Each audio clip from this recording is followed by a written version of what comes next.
ala alihi wa ashabihi wa ikhwani. Kita masih dalam bab fadlul ju' wa khushunatul aish wal iktisar al-qalil minal ma'kul wal mashrub. Yaitu bab tentang keutamaan lapar dan hidup yang tidak mewah-mewah dan mencukupkan dengan makanan yang sedikit, minuman yang sedikit dan perkara-perkara dunia lainnya. Hadis ke-508 wa an Ibnu Umar radhiyallahu anhuma, dari Ibnu Umar radhiyallahu anhuma qala kunna julusan ma'a Rasulillah sallallahu alaihi wasallam. Kami suatu hari sedang duduk bersama Nabi sallallahu alaihi wasallam. Idz ja'a rajulun minal ansar. Tiba-tiba datang seorang lelaki dari kaum Ansar. Kaum Ansar maksudnya penduduk Madinah ya. Saya sering sampaikan Al-Ansar asalnya adalah penduduk Madinah dari suku Al-Aus dan suku Al-Khazraj. Yang kedua suku ini asalnya dari Yaman. Kemudian mereka berhijrah ke Hijaz, mereka tinggal di Madinah. Dan dulu mereka masih musyrik. Dan dua ini adalah dua suku yang bersaudara. Kembali kepada seorang disebut dengan Qailah, makanya mereka disebut dengan Banu Qailah. Kemudian mereka perang saudara sampai sekitar 120 tahun. Sampai akhirnya mereka memeluk Islam dan akhirnya mereka kembali bersaudara. Ya, tadinya perang saudara, akhirnya kembali bersatu. Dan setelah itu, setelah mereka masuk Islam, suku Al-Aus dan suku Al-Khazraj ini dikenal dengan Al-Ansar, jamak dari Nasir, yaitu penolong. Al-Ansar yaitu para penolong. Mereka diberi gelar oleh Allah dengan Al-Ansar karena mereka menolong kaum muhajirin yang berhijrah dari Mekah menuju kota Madinah, dan mereka yang siap menerima Nabi berhijrah dari Mekah menuju Madinah. Karena mereka tahu konsekuensi mereka menerima Nabi yang dikejar-kejar oleh Quraisy. Ini berarti mereka siap untuk berhadapan dengan seluruh penghuni Jazirah Arab. Karena seluruh orang-orang Arab memusuhi Nabi dan mereka nerima. Mereka nerima Nabi. Berarti mereka siap diperangi. Oleh karenanya mereka diberi gelar dengan Al-Ansar, yaitu kaum yang membantu Nabi dan kaum muhajirin yang lainnya. Maka datang tiba-tiba seorang laki dari Ansar, fasallama alaihi, kemudian mengucapkan salam kepada Nabi sallallahu alaihi wasallam. Thumma adbarul ansari, kemudian orang Ansar tadi pergi. Ketika dia hendak pergi, Rasulullah SAW panggil, ya akhal Ansar, kaifa akhi Sa'ad ibnu Ubadah. Wahai akhal Ansar, maksudnya wahai seorang dari kaum Ansar ya. Disebut seperti Akhu Adin. Akhu Adin maksudnya salah seorang dari kabilah Ad ya. Ya. Wadhkur akha Adin id anzara qauma bil ahqaf. Dan sebutkanlah tentang saudara atau seorang dari kabilah Ad, maksudnya Nabi Hud alaihissalam. Maksudnya ya akhal Ansar, wahai Ansari, maksudnya wahai Ansari, wahai pemuda dari Ansar. Kaifa akhi, bagaimana kabar saudaraku Sa'ad bin Ubadah. Sa'ad bin Ubadah juga dari Ansar. Jadi kaum Ansar ada dua, suku Al-Aus, suku Al-Khazraj. Suku Al-Khazraj pimpinannya adalah Sa'ad bin Ubadah. Suku Al-Aus pimpinannya adalah Sa'ad bin Mu'adz. Jadi dua Sa'ad. Sa'ad bin Mu'adz pemimpin suku Al-Aus dan Sa'ad bin Ubadah pemimpin suku Al-Khazraj. Sa'ad bin Mu'adz radhiyallahu anhu wafat ketika tahun 5 Hijriah setelah perang Khandaq dan perang Bani Quraidah. Adapun Sa'ad bin Ubadah hidup sampai Rasulullah SAW meninggal dunia. Maka Rasulullah bertanya, kaifa akhi Sa'ad ibn Ubadah, bagaimana kabar saudaraku Sa'ad bin Ubadah. Ini bentuk pemuliaan Nabi kepada kaum Ansar, di mana Nabi memanggil sang pemuda tersebut dengan akhal Ansar. Itu gelar yang terbaik yang mereka miliki, yaitu para penolong Rasulullah sallallahu alaihi wasallam. Kemudian Rasulullah memuliakan lagi salah seorang pemimpin mereka, yaitu Sa'ad bin Ubadah. Kata Rasulullah sallallahu alaihi wasallam, kaifa akhi, bagaimana kabar saudaraku. Itu Rasulullah SAW menisbahkan Sa'ad bin Ubadah kepada dirinya dengan mengatakan kaifa akhi, yaitu bagaimana kabar saudaraku. Faqala Saleh, pemuda Ansar ini berkata, baik, dia baik-baik aja. Itu rupanya Sa'ad bin Ubadah lagi sakit. Ya, tapi kondisinya oke lah. Faqala Rasulullah SAW, man ya'uduhu minkum. Maka Rasulullah SAW berkata, siapa yang mau menyenguknya di antara kalian? Faqama, Rasulullah SAW pun berdiri hendak berangkat menuju rumah Sa'ad bin Ubadah untuk dijenguk. Wa qumna ma'ahu, kata Ibnu Umar, kami pun berdiri bersama Nabi. Jadi, semua serentak berjalan menuju rumah Sa'ad bin Ubadah bersama Nabi SAW. Wa nahnu bid'at ashar, yaitu dan kami jumlahnya belasan. Bid'at asyar itu 10, bid'ah itu antara 3 sampai 9 ya. Mungkin 13, mungkin 14, mungkin 15, mungkin 17, mungkin 18, intinya belasan. Kami belasan orang ketika itu. Ma alaina ni'al. Kami belasan orang ini enggak ada yang pakai sendal. Semuanya enggak punya sendal ketika itu. Ma alaina ni'al. Wala khifaf, tidak ada yang pakai sepatu ketika itu. Wala qalanis, enggak ada yang pakai songkok. Wala kumus, dan tidak ada yang pakai jubah. Terus pakai apa? Pakai rida dan izar. Cuma atasan, kain atasan sama kain apa? Bawahan. Tanpa sendal, tanpa sepatu, tanpa sorban, tanpa songkok. Namshi fitil kasibah, dan kami berjalan di tanah sibah. Tanah sibah itu maksudnya tanah yang tidak bisa ditanami, tidak tumbuh subur, tidak subur. Ada yang mengatakan karena ada kadar garam yang dikandungnya, sehingga mereka melewati jalan tersebut yang tidak ada tanamannya menuju ke Sa'ad bin Ubadah. Hatta ji'nahu, sampai kami pun mendatangi Sa'ad bin Ubadah radhiyallahu anhu. Fasta'khara qaumuhu min haulihi. Ketika itu dia sedang dijenguk oleh kaumnya karena dia pemimpin kabilah, maka kaumnya mundur. Hatta dana Rasulullah sallallahu alaihi wasallam wa ashabuhu alladzina ma'ahu. Sampai Rasulullah sallallahu dan para sahabat yang menjenguknya mendekati Sa'ad bin Ubadah radhiyallahu anhu. Jadi perhatian kita di sini bagaimana kondisi Nabi dan para sahabatnya. Yang qadarullah mereka bareng-bareng tidak pakai apa? Sendal. Bukan kompak tidak pakai sendal. Qadarullah lagi sama-sama tidak punya sendal. Qadarullah lagi sama-sama tidak punya sepatu. Qadarullah lagi sama-sama tidak pakai tutup kepala. Qadarullah sama-sama tidak punya jubah. Ya. Jadi menunjukkan bagaimana hidup mereka yang susah ketika itu, namun mereka menjalani semuanya dengan semangat, pergi menjenguk orang sakit, berjalan rame-rame, dan kita tahu keutamaan menjenguk orang sakit pahalanya sangat besar. Baik, hadis berikutnya, Wan Imran bin Husain, dari Imran bin Husain radhiyallahu taala anhu, ani Nabi sallallahu alaihi wasallam, dari Nabi sallallahu alaihi wasallam, annahu qala, Rasulullah sallallahu bersabda, khairukum qarni, sebaik-baik kalian adalah generasiku, yaitu generasi para sahabat, ya. Generasi para sahabat. Tsumma alladziina yalunahum, kemudian generasi setelah para sahabat. Tsumma alladziina yalunahum, kemudian generasi setelah para sahabat, yaitu yang terbaik adalah generasi para sahabat, kemudian tabi'in, kemudian atba'ut tabi'in. Sahabat itu siapa? Sahabat adalah orang yang bertemu dengan Nabi sallallahu alaihi wasallam dalam kondisi muslim dan wafat dalam kondisi muslim. Itu namanya sahabat. Ada yang bertemu Nabi dalam kondisi kafir. Setelah Nabi wafat, baru dia masuk Islam. Ini bukan sahabat. Karena dia bertemu dengan Nabi dalam kondisi apa? Kafir. Ada yang bertemu Nabi dalam kondisi muslim, tapi kemudian murtad. Ini juga bukan apa? Sahabat. Sahabat itu bertemu Nabi dalam kondisi Islam, kemudian wafat dalam kondisi Islam. Meskipun mungkin sempat murtad karena terpengaruh. Bisa jadi. Ya. Tetapi intinya bertemu dengan Nabi dalam kondisi muslim dan wafat dalam kondisi muslim. Dan para sahabat memiliki keutamaan yang sangat mulia dan sangat banyak, ya. Kemudian generasi terbaik setelah para sahabat adalah generasi tabi'in. Siapa tabi'in? Tabi'in adalah orang yang bertemu dengan sahabat, ya, disebut dengan apa? Tabi'in. Kemudian tsumma alladzina yalunahum, kemudian atba'ut tabi'in, para pengikut tabi'in, yaitu orang yang bertemu dengan tabi'in. Ini 3 generasi yang disebut dengan al-qurun al-mufaddalah, generasi yang mulia. Generasi yang mulia yang direkomendasi oleh Nabi sallallahu alaihi wasallam. Yang kemudian di zaman tersebut sunnah menyebar dan bid'ah tidak banyak, ya. Mereka direkomendasi oleh Nabi sallallahu alaihi wasallam. Qala Imran bin Husain berkata, "Fama adri qala Nabi sallallahu alaihi wasallam marratain aw thalathan." Aku tidak tahu Nabi bilang 2 kali atau 3 kali. Maksudnya tsumma alladzina yalunahum, kemudian yang setelahnya itu Nabi sebut 2 kali atau sampai 3 kali. Dalam hadis ini Rasulullah Imran menyebutkan 2 kali. Sahabat, kemudian yang setelahnya dan yang setelahnya. Imran berkata, saya tidak tahu Rasulullah bilang 2 kali atau tambah lagi 1 kali lagi, yang setelahnya lagi.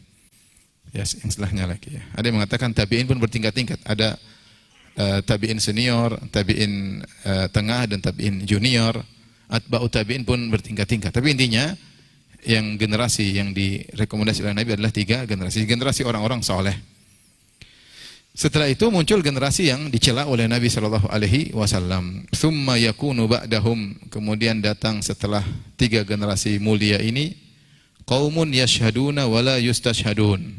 Kaum yang mereka memberi saksi padahal mereka tidak diminta untuk bersaksi, yaitu mereka buru-buru. Kadang-kadang demi dunia mereka nekat bersaksi, tidak dibutuhkan untuk bersaksi mereka bersaksi, ya. Namun datang dalam hadis yang lain adalah kemuliaan jika ada orang lain haknya diambil dan kita tahu bahwasanya dia di atas kebenaran, kita maju untuk bersaksi meskipun tidak diminta, demi untuk menjaga hak dia. Tapi ini kondisinya lain, dia tidak diminta bersaksi, sudah ada saksi yang lain tapi dia sengaja untuk maju bersaksi padahal tidak diminta. Bisa jadi karena urusan dunia, ingin dapat dunia, atau mungkin dia menjadi saksi palsu. Jadi yashhadun wala yustashhadun, mereka bersaksi padahal tidak diminta untuk jadi saksi. Wa yakhununa wala yu'tamanun, dan mereka berkhianat dan tidak bisa dipercaya. Mereka berkhianat tidak bisa dipercaya. Ini generasi datang setelah generasi atba'ut tabi'in, para pengikut tabi'in.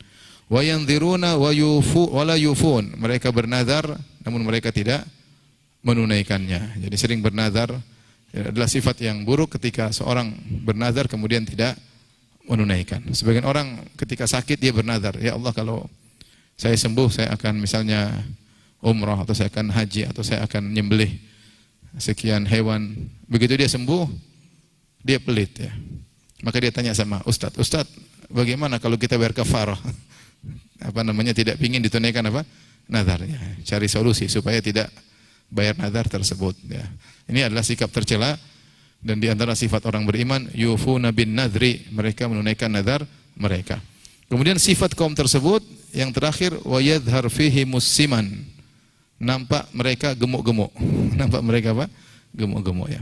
Disebutkan oleh para ulama yang dimaksud dalam riwayat yang lain, ini menunjukkan mereka cenderung kepada dunia, sehingga orientasi mereka dunia, pikirannya hanya makanan, sehingga akhirnya mereka berkhianat, nekat menjadi saksi meskipun tidak diminta, dan mereka bernazar tidak mau menunaikan karena pelit. Jadi pikiran mereka adalah dunia. Di antara ciri mereka karena sifat tersebut di zaman itu adalah mereka nampak gemuk-gemuk, ya.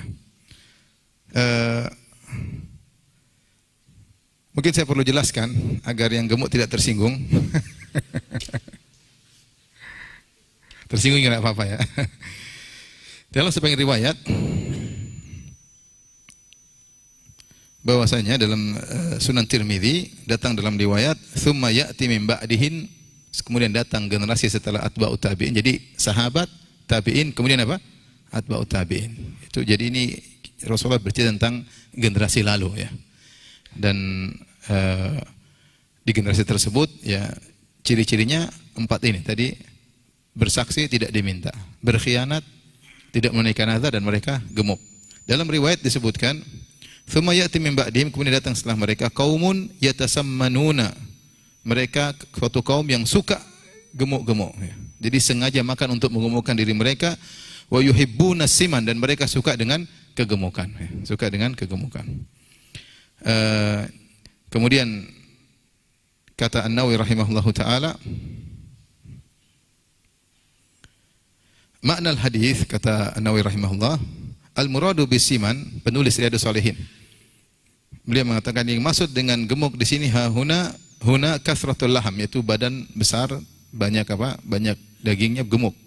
Wa ma'nahu annahu yakthuru dzalika fihim, maksudnya di antara orang tersebut banyak yang gemuk. Tidak semua gemuk, tapi banyak di antara mereka kaum ini orang-orang yang gemuk. Qalu, para ulama berkata, wal madhmumu minhu man yastaksibuhu, yang tercela adalah orang yang sengaja untuk Sengaja untuk gemuk. Wa amma man huwa fihi khilqatan, adapun yang gemuk dari sananya, secara fisiknya, dari sananya, ya, fala yadkhulu fi hadza, maka tidak masuk dalam celaan dalam hadis ini, ya. Wal mutakassib, ya, tapi sengaja untuk gemuk. Wal huwal mutawassi'u fil ma'kul wal mashrub zaidan 'alal mu'tad, itu sengaja makan banyak lebih daripada keperluan. Adapun yang ada orang gemuk karena hormonnya, ya, hormon yang kemudian sebagaimana kata para dokter, ada hormon buat mereka mungkin makan tidak begitu banyak tapi cepat apa? Gemuk. Ada yang makan banyak tidak gemuk-gemuk ya. Ada yang makan gemuk tidak gemuk. Saya ketemu ada kawan makannya banyak tapi kurus. Terus dia bilang, "Ustaz, saya ini pengen gemuk tapi nggak bisa-bisa." Saya bilang, "Mungkin kau salah bergaul." Enggak, saya sudah makan banyak tapi nggak bisa gemuk. Jadi memang ada orang yang dia makan tidak begitu banyak tapi apa? Tapi hormonnya menjadikan dia cepat gemuk ya. Dan Nabi SAW di akhir hayat agak gemuk, tidak gemuk sekali tapi agak gemuk. Ya. Dalam riwayat Ibnu Majah dari Abu Musa al-Asy'ari, Rasulullah SAW bersabda, "Inni qad badantu." Aku sudah agak gemuk. Badan itu maksudnya bertambah berat badan, agak gemuk. Fa idza raka'tu farka'u wa idza rafa'tu farfa'u wa idza sajadtu fasjudu. Ya. Intinya Rasulullah SAW memerintahkan sahabat untuk tetap mengikuti beliau dalam salatnya ya. Al-Khattabi berkata, qauluhu inni qad badintu, sungguhnya aku telah gemuk ya. Maknahu ziyadatul jism wa ihtimalul laham, yaitu tubuh beliau bertambah dan daging beliau bertambah. Ini pendapat ini mengatakan bahwasanya aku sudah tua. Dan ini dua-duanya dialami oleh Nabi. Nabi ketika itu agak gemuk ketika sudah mulai apa? Mulai tua ya, sudah mulai tua. Karena ada orang mungkin gemuk karena mulai tua, biasanya aktivitas begitu banyak, aktivitasnya berkurang, maka ada perubahan hormon dan yang lainnya, maka agak gemuk. Dan ini disebutkan juga dalam hadis riwayat Abu Dawud dari Ummu Qais binti Mihsan. Beliau berkata, "Anna Rasulullah sallam lamma asanna wa hamalal lahma ittakhadha amudan fi musallahu ya'tamidu alaihi." Ketika Rasulullah sallam sudah tua, wa hamalal laham, dan agak gemuk tubuh beliau, maka beliau memegang tongkat ketika hendak apa? Salat. Beliau buang tongkat sehingga beliau ketika salat beliau bertumbuh pada tongkat tersebut ya. Dan ini juga datang dalam Sahih Muslim dari Aisyah radhiyallahu taala anha. Aisyah berkata, "Falamma asanna Rasulullah," tatkala Rasulullah SAW sudah tua, "wa akhadahu lahmu," dan mulai tubuhnya apa? Agak gemuk. Ini gemuk bukan karena banyak makan. Kita tahu Nabi SAW tidak banyak makan, tetapi karena usia yang sudah lanjut, mungkin ada perubahan hormon atau kegiatan yang kurang, sehingga akhirnya tubuh beliau bertambah beratnya, namun tentunya bukan gemuk sekali, cuma agak gemuk. Tentunya dibandingkan dengan orang-orang di zaman tersebut.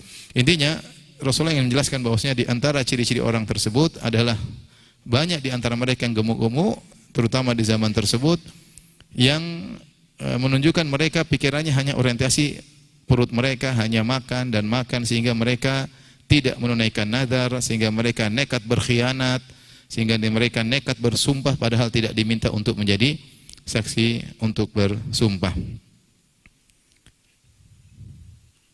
Maka ini dalil bahwasanya di antara yang disunnahkan adalah tidak berbanyak-banyak dalam makanan ya. Makan secukupnya, itu lebih sesuai dengan sunnah Nabi sallallahu alaihi wasallam. Akan datang hadis yang lebih jelas lagi insyaallah. Taib. Kemudian hadis berikutnya, wa an Abi Umamah ya. Wan Abi Umamah radhiyallahu anhu, dari Abi Umamah qala qala Rasulullah sallallahu alaihi wasallam bersabda, "Ya bani Adam, innaka in tabdzulal fadla khairun laka." Sungguhnya kalau kau memiliki kelebihan harta, sebaiknya engkau sedekahkan atau engkau keluarkan di jalan Allah Subhanahu wa taala. Itu lebih baik bagimu. Wa antum sikahu syarrun laka, tapi kalau kau tahan-tahan itu buruk bagimu. Wala tulamu ala kafaf, dan kau tidak dicela kalau memang keperluanmu. Wabda biman ta'ul, mulailah dari orang yang di bawah tanggunganmu, yaitu bersedekahlah kepada orang di bawah tanggungan. Di sini Rasulullah SAW mengajarkan yang terbaik. Kalau seorang punya harta lebih, kata Nabi, lebih baik kau keluarkan, itu lebih baik bagimu untuk akhiratmu. Kalau kau tahan-tahan itu buruk bagimu. Kenapa? Hisabnya panjang. Hisabnya panjang. Tapi kalau kau memang tahan harta karena ada keperluan, sehingga kau tidak minta-minta sama orang, sehingga kau tidak bergantung sama orang, tidak jadi masalah. Ada orang tahan harta untuk keperluan dia.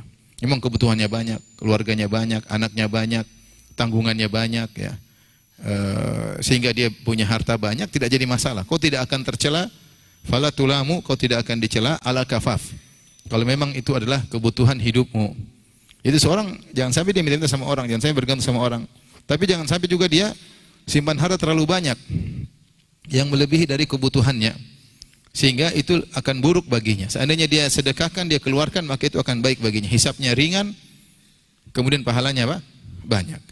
Tapi kalau dia tahan-tahan, ya, maka hisabnya akan berat. Hisabnya akan berat. Makanya saya sering sampaikan, ya, kalau kita sudah punya rumah, udah punya mobil, udah punya, ya ada tabungan cukup lah, sudah punya anak-anak, sudah punya istri, udah punya usaha. Alhamdulillah usaha juga nyaman. Ada mungkin kita simpan uang untuk safety. Setelahnya buat apa lagi? Ya sudah sedekahkan. Sudah sedekahkan. Kita nggak tahu kapan kita dipanggil oleh Allah Subhanahu wa taala. Karena di antara angan-angan orang yang meninggal, sebagaimana Allah sebutkan, dia minta untuk ditunda kehidupannya meskipun sebentar agar bisa bersedekah, Dan semakin orang banyak bersedekah, semakin akan dinaungi oleh Allah pada hari kiamat di padang mahsyar. Di antara cerita menarik yang disampaikan oleh Syekh Muhammad bin Shalih Al-Utsaimin rahimahullahu taala, kalau saya tidak salah ingat, dia cerita tentang hadis kullu mri'in tahta sadaqatihi yaumal qiyamah hatta yufsal. Setiap orang akan berada di bawah naungannya, naungan sedekahnya pada hari kiamat. Artinya semakin banyak sedekahnya, dia semakin nyaman di bawah terik matahari yang jaraknya 1 mil. Ada seorang, dia bilang sama istrinya, nanti kalau orang minta-minta jangan kasih. Ini di Arab sana. Kalau orang datang minta-minta jangan kasih. Suatu hari orang ini tidur di masjid. Kata Syekh, haddatsani man athiqu bihi. Ini cerita saya dengar dari orang yang saya percaya. Saya dengar ini Syekh Utsaimin cerita. Dia cerita ada orang yang saya percaya bercerita kepadaku. Ada seorang lelaki berwasiat kepada istrinya, kalau ada orang minta-minta jangan kasih. Mungkin karena kehidupan yang susah, apalagi zaman dahulu ya. Akhirnya dia pergi ke masjid tidur. Ternyata ada seorang miskin ketuk pintu. Istrinya tidak tega. Orang tersebut mengatakan, saya miskin, saya butuh kain, mungkin musim dingin ya, saya butuh kain dan saya lapar. Kebetulan dia nggak punya apa-apa, dia kasih kain 1, terus dia kasih korma 3. Mungkin dulu juga orang susah, ada korma dia kasih korma 3 butir. Terus orang miskin itu pergi. Rupanya suaminya di masjid mimpi, mimpi tiba-tiba dia bangkit hari kiamat. Tiba-tiba panas terik di bawah matahari.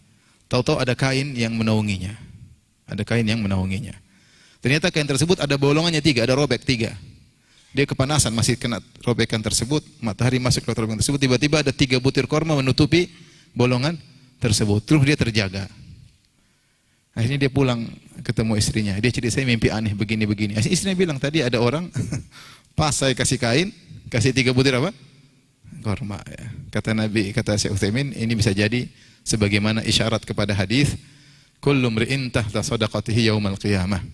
Setiap orang berada di bawah naungan sedekahnya pada hari kiamat. Karena hari yang sangat mengerikan, ya. Yauma yaj'alul wildana syiba, hari di mana kalau ada anak kecil bertemu dengan hari tersebut dia akan beruban karena saking mengerikan hari tersebut. Nah, kalau kita sudah punya kecukupan, terus uang buat apa lagi? Yang penting sudah silaturahmi. Ada uang buat silaturahmi, buat dakwah, ya, buat apa sajalah, buat anak yatim, buat janda tua, janda muda, kasih semua. Buat siapa semua, tetangga kasih, ya. Pekerja kita baikin. Terus buat apa? Uang banyak juga kita nggak bisa. Kalau antum taruhlah antum kaya raya, 1 Jakarta punya antum misalnya. Terus antum mau ngapa kalau tanah semua punya antum? Terus maksudnya mau apa? Begitu saja, paling jalan ya begitu saja. Emang tanah semua mau antum jalani? Antum nggak kuat. Kalau antum punya mobil 100, yang antum pakai juga cuma sekali jalan, pakai cuma 1. Ya nggak mungkin sekalian 2, nggak mungkin. Ya paling cuma 1, nanti besok ganti mobil lagi. Buat apa? Rasanya sama, nggak signifikan. Antum punya songkok banyak, kemudian pakai songkok double begitu. Punya jubah banyak, pakai jubah double, enggak juga kan. Terus kita bisa nikmati cuma segitu-segitu. Makan juga enggak bisa banyak-banyak. Baru makan ini pun sudah kenyang. Pun pilih-pilih, takut kolesterol, takut asam urat, takut ini. Terus duit banyak buat apa? Mau kita nikmati di akhirat, ya sumbangkan. Mau jadi beban di akhirat, ya jangan sumbangkan, simpan aja. Nanti hisapnya panjang. Jangan terlalu suudzon sama Allah Subhanahu wa taala. Selama ini Allah mudahkan rezeki antum, jangan suudzon, udah kasih aja. Ya. Tetap bukan berarti kita konyol, kita bukan Abu Bakar As-Siddiq yang menyumbangkan seluruh hartanya ya. Enggak, ya ada safety, ada simpanan, tapi sisanya ngapain? Ya. Anak-anak ada rezekinya. Ya. Sudah, kita safety, setelah safety lebihnya mau ngapain? Mau simpan, taruh di bawah tempat tidur. Ya. Kalau kita meninggal, itu yang paling kita sesalkan. Kita punya harta untuk membuat level kita naik di surga, tidak kita keluarkan. Ya. Oleh karenanya Rasulullah mengatakan di sini, innaka intabdhurul fadla. Rasulullah mengatakan al-fadla, fadla itu kelebihan dari yang kecukupan. Kalau kau punya kelebihan, sedekahkan. Rasulullah tidak berbicara tentang kekurangan. Rasulullah SAW tidak berbicara tentang kebutuhan. Kalau kebutuhan enggak ada masalah. Ini kelebihan. Makanya di akhir hadis kata Rasulullah SAW, wala tulamu ala kafaf. Kau tidak dicela kalau memang karena kebutuhan. Ya punya ini buat anak sekolah, oke, enggak ada masalah. Ini saya bicara tentang kita masih punya apa? Kelebihan. Terus simpan-simpan buat apa? Cari uang banyak-banyak, capek-capek buat apa? Buat kau bahagia di akhirat. Ya, bukan untuk dunia ini. Kita mau kesenangan terbatas, mau ngapain coba? Duit banyak mau ngapain coba? Minum khamar nggak boleh. Ya, main judi juga nggak boleh. Poligami takut. Terus ngapain? Ngapain duit banyak? Ya udah sedekah. Ya. Sedangkan anak oke, sedangkan istri oke, pun tidak boleh berlebihan. Mubadir juga ada hisapnya. Ya, kalau masih uang banyak, keluarin di jalan Allah Subhanahu wa taala. Nanti menyesal. Bayangkan ketika kita punya sedekah banyak, betapa beruntungnya seorang ya di akhirat kelak. Lihat bagaimana kaum muhajirin yang miskin cemburu kepada orang-orang kaya dari para sahabat. Mereka berkata, ya Rasulullah, fuqara al-muhajirin datang kepada Nabi. Ya Rasulullah, dhahabal ahlu duthuri bil ujuri. Ya Rasulullah, orang kaya dari kalangan para sahabat membawa pahala yang banyak. Kenapa kami tidak bisa seperti mereka? Yusalluna kama nusalli. Kami salat, mereka juga salat. Wa yasumuna kama nasum. Kami puasa, mereka juga puasa. Wa yatasaddaquna bi fudhli amwalihim. Tapi mereka bersedekah, kami tidak bisa. Rasulullah berkata di akhir hadis, "Dzalika fadlullah yu'tihi may yasha." Itu karunia Allah yang Allah berikan kepada siapa yang Allah kehendaki. Kalau antum diberi harta, antum suka bersedekah, itu karunia dari Allah. Tidak semua orang bisa seperti itu. Apalagi zaman sekarang, zaman orang suudzon sama Allah, tahan harta, takut pelit. Ya akhi, ente uang. Saya bukan suruh antum seperti Abu Bakar As-Siddiq, saya juga nggak bisa ya. Baru ngeluarin dikit mungkin sudah ditelepon istri. Buat apa itu? Tapi kita nggak mampu, istri kita nggak mampu, anak-anak kita nggak kuat. Tetapi saya bicara tentang uang yang berlebihan, uang yang berlebihan. Taib. Kita lanjutkan. Wa an Ubaidillah bin Mihsan al-Ansari Al-Khutami radhiyallahu anhu qala, atau Al-Khatmi radhiyallahu anhu qala, qala Rasulullah SAW bersabda, man ashaba minkum aminan fi sirbihi. Siapa yang di antara kalian yang pagi hari aman di rumahnya, mu'afan fi jasadih, badannya sehat, tidak sakit, indahu qutu yaumihi, makanan hari itu tersedia, fa ka'annama hizat lahu dunya bihadafiriha, seakan-akan dunia dan seisinya telah didatangkan kepadanya. Artinya Rasulullah SAW mengajarkan untuk suka bersyukur, untuk qanaah. Antum kalau bangun pagi badan sehat, ya, aman di rumah, makanan ada buat sehari, sudah itu berarti antum sedang apa? Bahagia.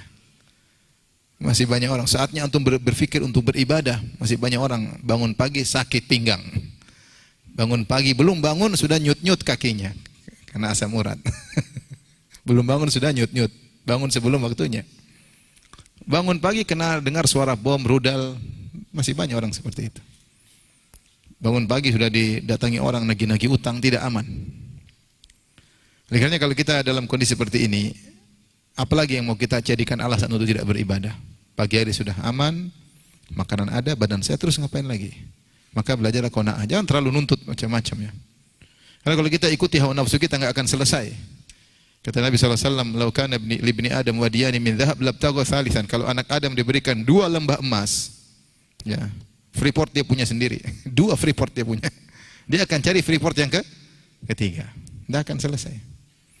Kalau kita mengikuti keinginan hawa nafsu, tidak akan pernah selesai. Tapi kalau kita lihat, alhamdulillah, sehat, makanan ada, alhamdulillah. Para sahabat dulu kadang nggak makan, kelaparan, baju nggak punya, ya. Sebagaimana sudah kita Sendal nggak punya tadi kita sebutkan. Maka fokus untuk akhirat. Ingat ya, bukan berarti saya menyuruh tidak cari dunia, enggak. Dunia itu dibutuhkan untuk akhirat. Kita mau haji pakai dunia, mau bersedekah pakai apa? Dunia. Mau menikah, ngurus anak-anak pakai apa? Dunia. Bangun masjid pakai dunia enggak? Pakai. Kalau punya uang enggak bisa bangun masjid. Mau dakwah juga butuh duit. Tapi yang jadi maksudnya orientasi orang kalau cari uang untuk akhirat. Rugi kalau dia buang-buang waktu, buang umur. Pergi pagi pulang sore, pergi pagi pulang sore hanya pikir dunia saja untuk membesarkan lagi rumahnya. Tapi rumah sudah besar, mau besar apa lagi? Ya. Memang tiap hari pindah-pindah tempat tidur ya sudah. Ya. Tanah sudah banyak, kita buat apa lagi? Ya? Oleh karenanya jangan ikuti hawa nafsu. Kalau cari dunia silakan, tapi orientasinya akhirat. Kalau tidak kita hanya rugi. Hisabnya panjang pada hari kiamat kelak. Taib, kemudian hadis berikutnya, wan Abdullah bin Amr bin Al-As radhiyallahu anhuma anna Rasulullah sallallahu alaihi wasallam qaal, Rasulullah SAW bersabda, qad aflaha man aslam wa kana rizquhu kafafan wa qanna'ahu Allah bima atah. Rawahu Muslim. Sungguh beruntung orang yang masuk Islam. Tadinya musyrik, kemudian masuk Islam, mengenal tauhid, tadinya menyembah manusia, tadinya menyembah berhala, tadinya menyembah jin, kemudian masuk Islam. Tadinya menduakan Tuhan, sekarang mengesahkan Tuhan. Nikmat yang luar biasa. Wa kana rizquhu kafafan. Kemudian rezekinya kafaf, yaitu cukup, berkecukupan. Rasulullah SAW bukannya miskin, Rasulullah SAW sering punya duit banyak, tapi Rasulullah SAW apa? Sedekahkan ya. Wa kana rizquhu kafafan. Sungguh beruntung orang yang rezekinya kafaf, tidak banyak hisapnya. Kafaf ini tidak kurang, tapi tidak juga berlebihan. Rasulullah SAW sering kekurangannya, tapi Rasulullah SAW tidak menyuruh kita kekurangan. Rasulullah ingin kafaf. Kafaf itu cukup tapi tidak berlebihan. Itu kafaf. Siapa yang diberi rezeki kafaf, itu dia sudah beruntung. Wa qanna Allah bima atah, dan Allah menjadikan dia qanaah, nerima dengan apa yang Allah berikan kepadanya.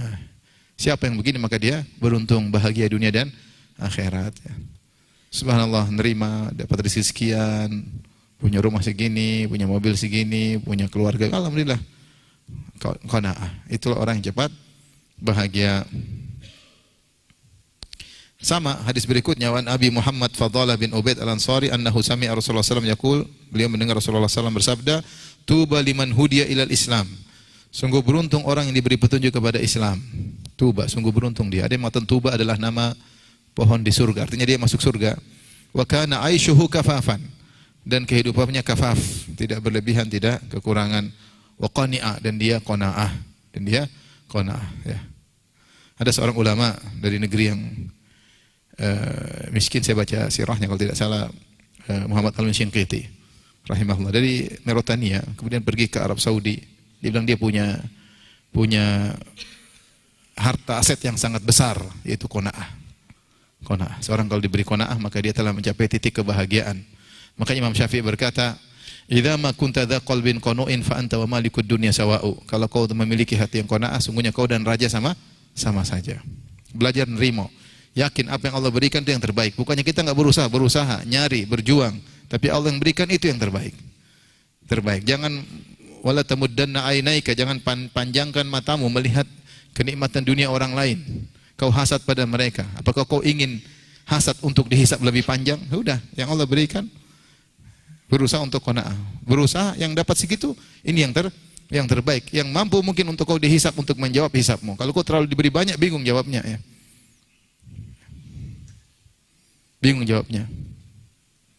Saya kemarin mau pergi ke Bandung, ada kawan punya mobil Land Cruiser. Saya bawa Innova. Kata dia, Ustaz, ini baru seminggu dia beli kalau nggak salah.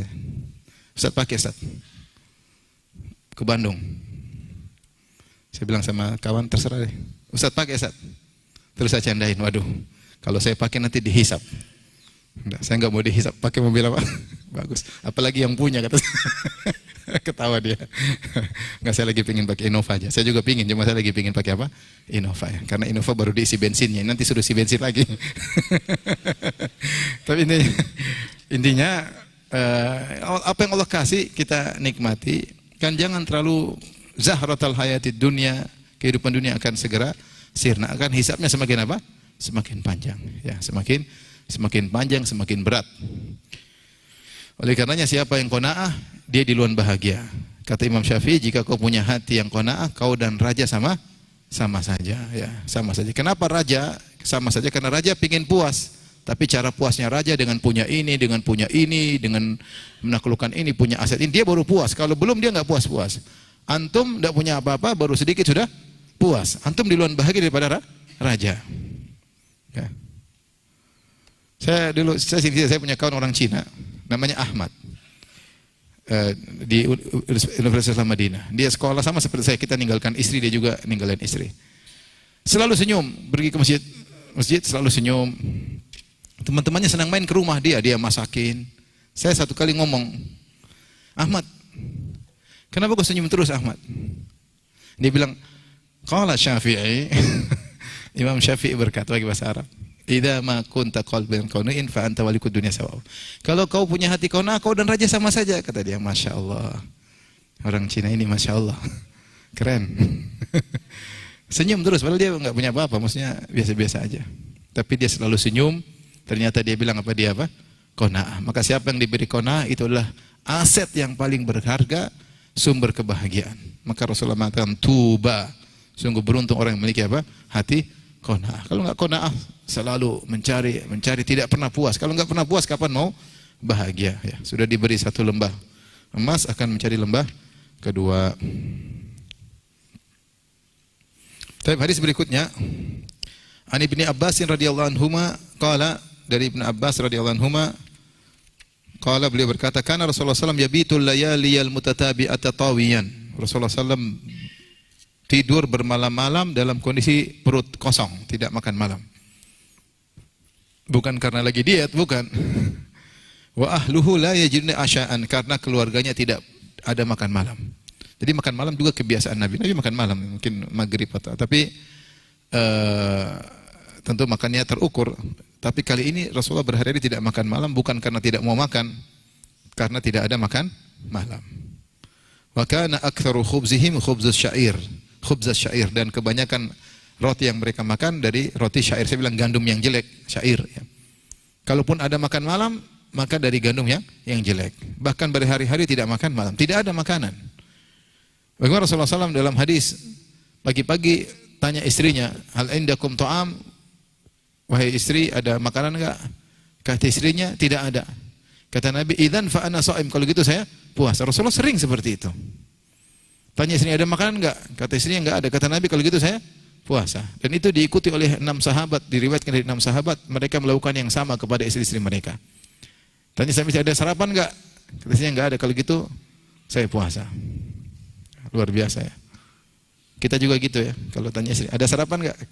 Enggak ada. Kalau gitu Abi puasa. Masya Allah. Suami teladan. Besok lagi, ada sarapan enggak? Umi, enggak ada. Kalau gitu Abi puasa. Besok lagi, ada sarapan enggak? Enggak ada.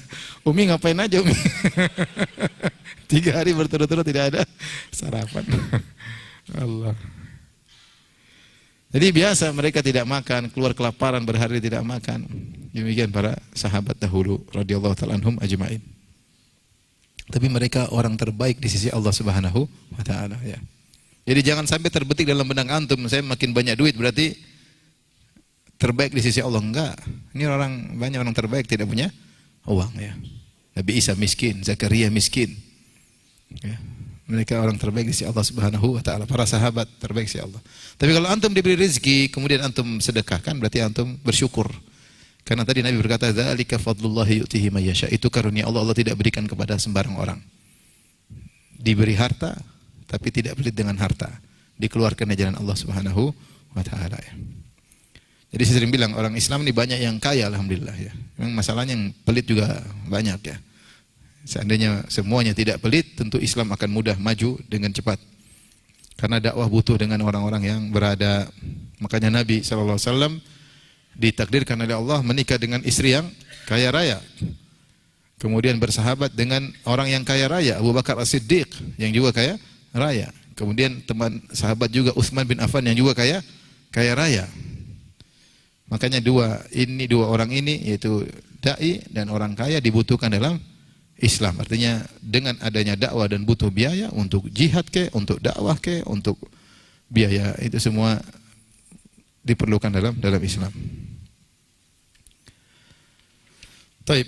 An Fadalah bin Ubaid radhiyallahu anhu, anna Rasulullah sallam kana idza shalla bin nas, adalah Rasulullah sallam kalau salat yakhiru rijalun min qamatihim fi salati min al khasasah, maka ada di antara mereka yang tersungkur, berdiri enggak kuat, jatuh. Kenapa? Karena kelaparan. Subhanallah, salat sahabat berguguran jatuh. Enggak kuat berdiri lama karena lapar. Ya. Wahum ashabu suffah, mereka adalah orang tinggal di suffah, yang kita sebut orang miskin tinggal di suffah. Hatta yaqulu Arab, sampai orang-orang Arab Badui yang hadir bersama mereka salat enggak ngerti kondisi. Orang Arab Badui komentar, haula'i majrin, orang-orang gila, salat kok jatuh-jatuh. Sampai orang Arab Badui yang tidak ngerti, orang Badui itu tinggal di jauh-jauh datang, tidak ngerti kondisi ashabu suffah. Ketika melihat sahabat berdiri berjatuhan karena saking laparnya, tidak kuat berdiri lama dalam salat, maka orang Arab Badui mengatakan haula'i majnun, mereka orang gila. Fa idza shalla Rasulullah sallam insarafa ilaihim. Rasulullah sallam selesai salat, Rasulullah sallam pergi menuju mereka yang sedang berjatuhan. Kata Rasulullah sallam, "Lau ta'lamuna ma lakum indallahi ta'ala la ahbabtum an tasdadu faqatan wa hajatan." Seandainya kalian tahu pahala yang Allah siapkan karena penderitaan kalian ini, artinya kesusahan kalian, tentu kalian akan ingin ditambah lagi kesulitan dan kemiskinan. Tapi artinya ingat, Islam tidak menyuruh miskin. Islam suruh bersedekah. Terlalu banyak ayat suruh apa? Bersedekah. Bersedekah mengharuskan punya duit. Tapi seandainya ada orang diuji oleh Allah tidak punya apa-apa, sangat miskin, maka pahalanya besar. Diberi ujian dan ujian, pahalanya besar. Rasulullah SAW bersabda, yawaddu ahlul afiyah yaumal qiyamati hina yu'ta ahlul bala'i thawab law anna juludahum kanat fid dunya tuqradu bil maqarid. Kata Nabi SAW, sungguh orang-orang yang di dunia dulu hidupnya nyaman, kaya raya, jarang sakit, sehat. Ketika di akhirat mereka melihat orang-orang yang selalu dikasih ujian oleh Allah, dapat pahala yang banyak, yang sakit-sakitan, miskin, diomelin istri melulu, dapat ujian banyak. Maka orang kaya ini berkata, seandainya kami dikembalikan dulu di dunia kami dahulu, ada gunting menggunting kulit-kulit kami, karena mereka tahu pahala ujian itu sangat apa? Sangat besar. Makanya Rasulullah mengatakan, kalau kalian tahu pahala kalian ini, kalian akan minta semakin disusahkan. Tapi kalian enggak tahu. Kalian enggak tahu. Kalian bersabar menghadapinya. Makanya kaidah menyatakan, semakin menderita, semakin pilu, semakin nikmat di akhirat. Semakin menderita, semakin pilu, semakin nikmat di akhirat. Kita jangan minta menderita, jangan. Tapi kalau dikasih oleh menderita, kepiluan sabar, itu lebih indah di akhirat apa? Pahalanya. Baik, silakan.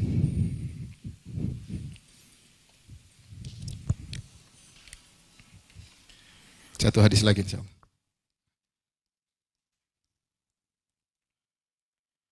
Allahu akbar, Allahu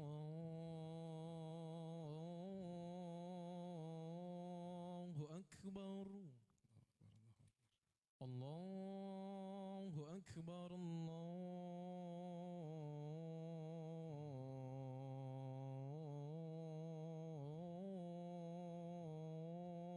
Allahu akbar. Asyhadu an la ilaha illallah.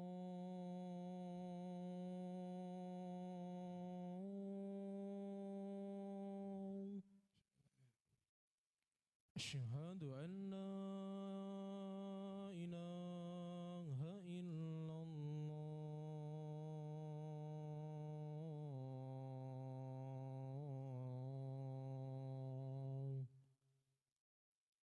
Asyhadu anna Muhammadar Rasulullah.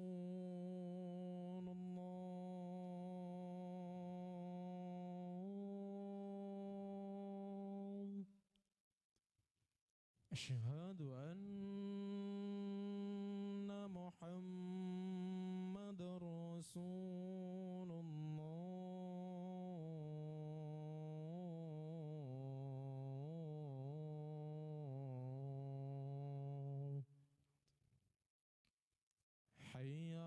حي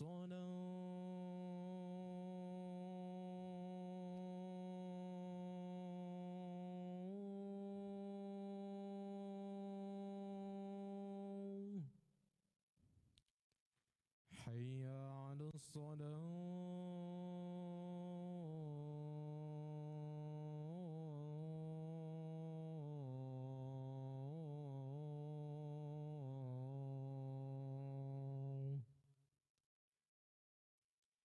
حي على الفلاح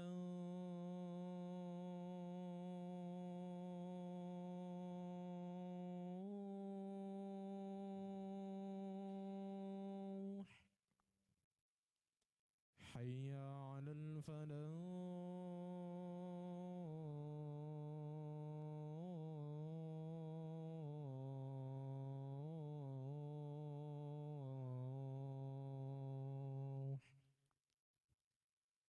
الله أكبر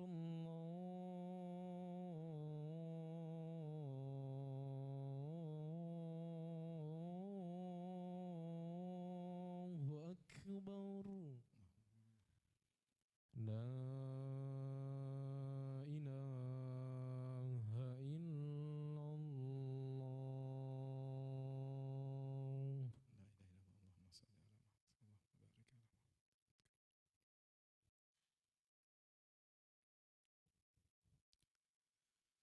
Baik, kita lanjutkan hadis terakhir. Wa an Abi Karimah Al-Miqdad bin Ma'di Yakrib radhiyallahu anhu qala sami'tu Rasulullah sallallahu alaihi wasallam yaqul, aku mendengar Rasulullah sallallahu alaihi wasallam bersabda, ma mala'a adamiyun wi'a syarran min batnin. Tidaklah seorang Adam, anak Adam, memenuhi suatu bejana yang lebih buruk dari perutnya.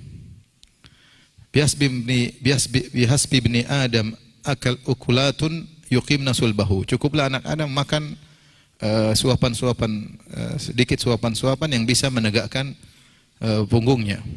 Fa in kana la mahala, kalau dia memang harus makan lebih daripada itu, fa thuluthun li ta'amihi, maka hendaknya dia jadikan sepertiga lambungnya tersebut untuk makanannya, wa thuluthun li syarabihi, dan sepertiga untuk minumannya, wa thuluthun li nafasihi, dan sepertiganya untuk udara, ya, untuk nafasnya. Hadis ini rawahu Tirmidzi, hadis riwayat Tirmidzi. Wa qala haditsun hasan, adalah hadis yang hasan. Hadis ini menunjukkan sunnah adalah makan tidak banyak, ya. Makan secukupnya. Bahkan Rasulullah SAW mensifati bejana yang sangat buruk. Bejana yang buruk adalah lambung. Kalau dipenuhi banyak-banyak akan menimbulkan keburukan. Makanya sebagian ulama zaman dahulu ada yang mengomentar hadis ini. Kalau tidak salah Ibnu Rajab Al-Hambali atau ulama yang lainnya mengatakan seandainya seluruh anak Adam manusia mengikuti sunnah Nabi seperti ini, makan secukupnya, maka banyak rumah sakit yang kosong.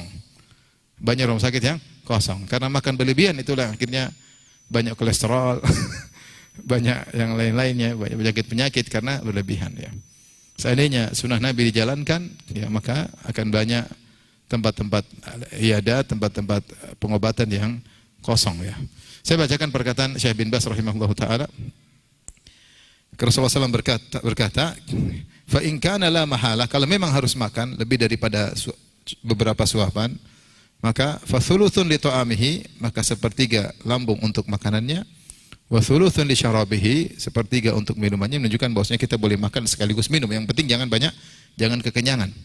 Wa thuluthun li nafasihi, dan sepertiga untuk nafasnya. Kata Syekh bin Baz rahimahullah, fa idza kana la budda falyataharra, jika memang dia harus makan lebih daripada yang seharusnya, maka hendaknya dia berusaha ya'kulu thuluth, dia makan sepertiga yang mencukupi sepertiga lambungnya, wa yashrabu thuluth, kemudian dia minum sepertiga lambungnya, wa yada'u thuluth, kemudian dia sisakan sepertiga li tanafus, untuk bisa bernafas, wa raha, dan untuk apa? Untuk nyaman. Wa hadza huwa aslun ma yakunu fil iktisad. Ini adalah asal ketika kita makan secukupnya, ya. Wala ba'sa, namun beliau berkata wala ba'sa bisyaba, tidak mengapa kenyang, wala ba'sa bisyaba, tidak mengapa makan sampai kenyang, wala ba'sa birrai, demikian juga tidak mengapa minum sampai hilang dahaga, walakin, tetapi ini lebih baik, walakin idza taharral iktisad, tapi kalau dia makan secukupnya, fi aklihi wa syurbihi, makan dan minumnya, hatta yabqa lahu nafasun wa raha, hadza aula wa afdal, maka dia sisakan untuk bisa bernapas, makin lebih utama dan lebih afdal. Maksudnya tidak wajib. Tapi ini lebih baik ya, lebih baik. Telah kita datang hadis-hadis bahwasanya terkadang Rasulullah dan para sahabat makan dan minum sampai apa? Sampai kenyang. Namun kalau bisa menjalankan sunnah Nabi ini tentunya lebih baik. Disebutkan ada seorang ulama, dia makan agak banyak. Maka ada muridnya yang tegur. Kata dia, "Syekh, Rasulullah bilang makan apa? Sepertiga buat lambung, sepertiga lambung buat makanan, sepertiga lambung buat air minum. Kok banyak makannya?" Kata Syekh, "Kulun adra bi thuluthi." Masing-masing lebih tahu kadar sepertiganya. Masing-masing. Kok enggak usah protes, saya lebih tahu sepertiga saya seberapa. Tapi intinya sunnah Nabi baik, mungkin kalau bisa kita kerjakan alhamdulillah meskipun tidak sampai derajat wajib.